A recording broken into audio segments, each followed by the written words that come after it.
Channel நண்பர்களே, அனைவருக்கும் வணக்கம். இன்று நாம் காண இருப்பது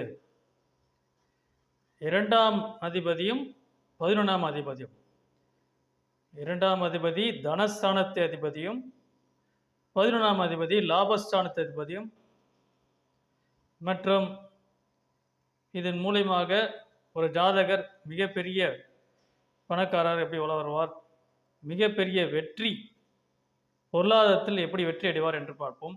முதலில் 2ஆம் இடம் தனஸ்தானம் குடும்பஸ்தானம் 2ஆம் இடம் வலுப்பெற்று நல்ல ஒரு கேந்திரத்திற்கான ஸ்தானமாக 2ஆம் இடம் வலுப்பெற்று நல்ல ஒரு அமைப்பில் இருந்து அந்த அதிபதி நல்ல ஒரு உச்சமோ ஆட்சியோ பெற்று மறைவு சார்ந்த இல்லாமல் உச்ச ஆட்சி பெற்று இருந்து நல்ல ஒரு அமைப்பில் இருந்தால்தான் ஒருவருக்கு அந்த 2ஆம் அதிபதியான தனம் பொருளாதாரம் வரவு நல்லபடியாக இருக்கும்.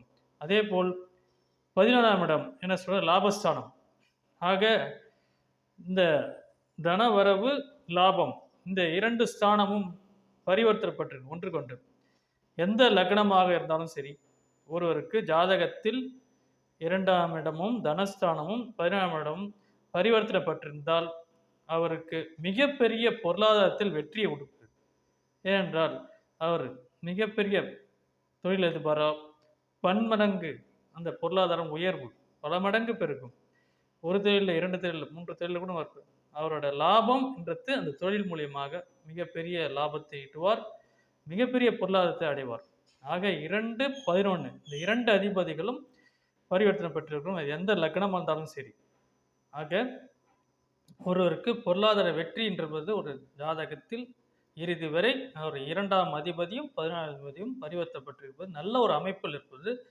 இந்த 2 கிரகங்களும் ஒருவருக்கு ஒரு பாவ கிரகம் இருந்தாலும் சரி, நீச்சமாக இருந்தாலும் சரி, இவர்களுக்கு இந்த அமைப்பு பொருளாதாரத்தில் மிகப்பெரிய கஷ்டத்தை கொடுக்க மாட்டார்கள். என்றால் இவருக்கு 2 பேரும் பகை கிரகமாக இருந்தாலும் சரி.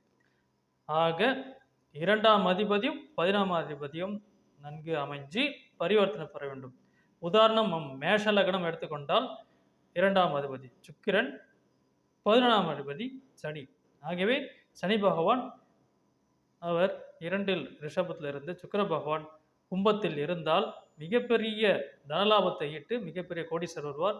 இது சூட்சமம். அதே போல் ஒருவருக்கு கும்பலக்கணமாக இருந்ததுன்னா 2ஆம் அதிபதியும் குரு 11ஆம் அதிபதியும் குரு. ஆக இந்த 2 அதிபதியும் ஒன்றாக இருக்கிறதுனால எந்த ஒரு பிரச்சனையும் இல்லை.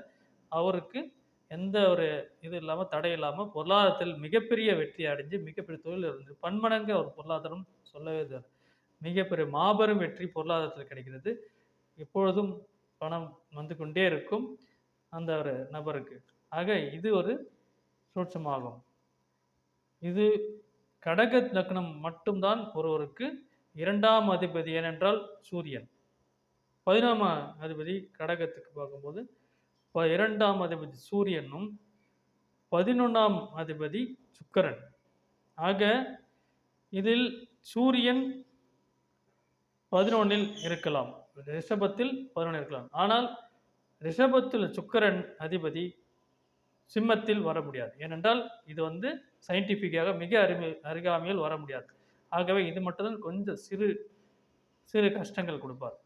அது மற்றபடி மற்ற எந்த லக்னமாக 2, 11 18 பண்ணால் மிகப்பெரிய பொருளாதாரத்தில் வெற்றி, எதிலையும் அவர் வெற்றி அடைவார், நினைத்ததை முடிப்பார்.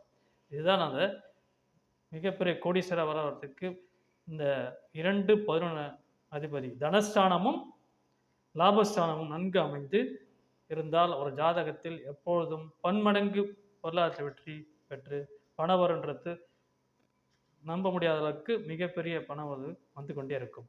நன்றி, வணக்கம்.